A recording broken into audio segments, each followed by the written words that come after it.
Why the middle class never gets rich? The average American family earns more money today than at almost any point in history, and yet most of them are one missed paycheck away from disaster. How is that possible? Something is broken, and it's not what you think. It's not laziness. It's not bad luck. It's not even bad spending habits. Not entirely. It's something hiding in plain sight, something nobody taught you, something built into the way money actually works. By the end of this video, you'll understand exactly why hard work alone doesn't make you rich, and what the wealthy understand that almost nobody else does. Let's start with the problem. A middle-class family in America works hard. Sometimes both parents work full-time. They follow the rules. Go to school, get a good job, work 40 hours a week, pay your bills on time. That's supposed to be the formula for a comfortable life. But here's the strange part. The harder they work, the more they earn, the more they seem to spend. Their income goes up. Their savings barely move. Why? Because there's a system working quietly in the background, and most people never even notice it. Let's talk about inflation first. Every year, prices creep up. Groceries cost more, rent costs more, gas costs more. Your dollar today buys less than it did 5 years ago. If your income doesn't grow faster than inflation, you're actually getting poorer, even while your paycheck looks the same or bigger. Then there's something even sneakier: lifestyle inflation. You get a raise at work. Naturally, you feel like you deserve something nice: a better car, a bigger apartment, nicer vacations. Your spending quietly rises right alongside your income. So even though you're earning more, you never actually get ahead. Then add taxes. A big chunk of every paycheck disappears before you even see it. Then add debt. Credit cards feel harmless until the interest starts eating you alive. Car loans stretch out for 6-7 years. And the mortgage, the so-called American dream, often becomes the single biggest financial pressure of someone's entire life. One by one, these forces quietly drain the middle class, not through one big mistake, through 1,000 small ones, repeated every single month for years. But here's the real question. Why does this keep happening, generation after generation? The answer isn't about money, it's about psychology. The middle class is trained, often without realizing it, to buy liabilities and call them assets. A liability is something that takes money out of your pocket every month: a car loan, a credit card balance, sometimes even a house that's stretched beyond what you can comfortably afford. An asset is the opposite. It's something that puts money into your pocket or grows in value over time without you constantly feeding it cash. The wealthy understand this distinction instinctively. The middle class is rarely taught it at all. Think about it this way. You buy a brand new car. The moment you drive it off the lot, it loses value. Every month it costs you money, gas, insurance, repairs, the loan payment. That's a liability dressed up to look like a reward for hard work. Now imagine instead you took that same monthly payment and put it into something that grows, a simple investment, something boring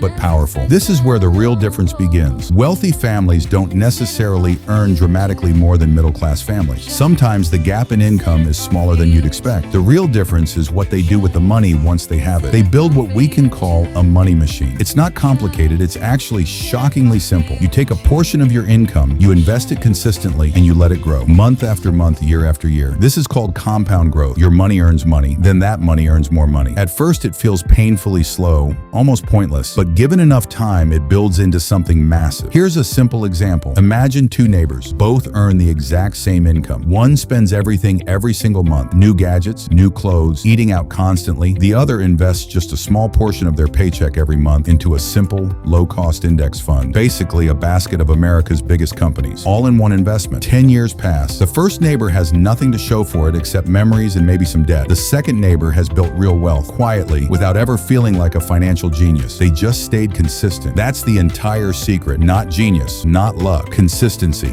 So how do you actually start building your own money machine? Let's make it simple. First, build a budget. Not a complicated spreadsheet, just a basic understanding of where your money actually goes every month. Most people are shocked once they actually look. Second, build an emergency fund. 3 to 6 months of expenses sitting safely, so one unexpected.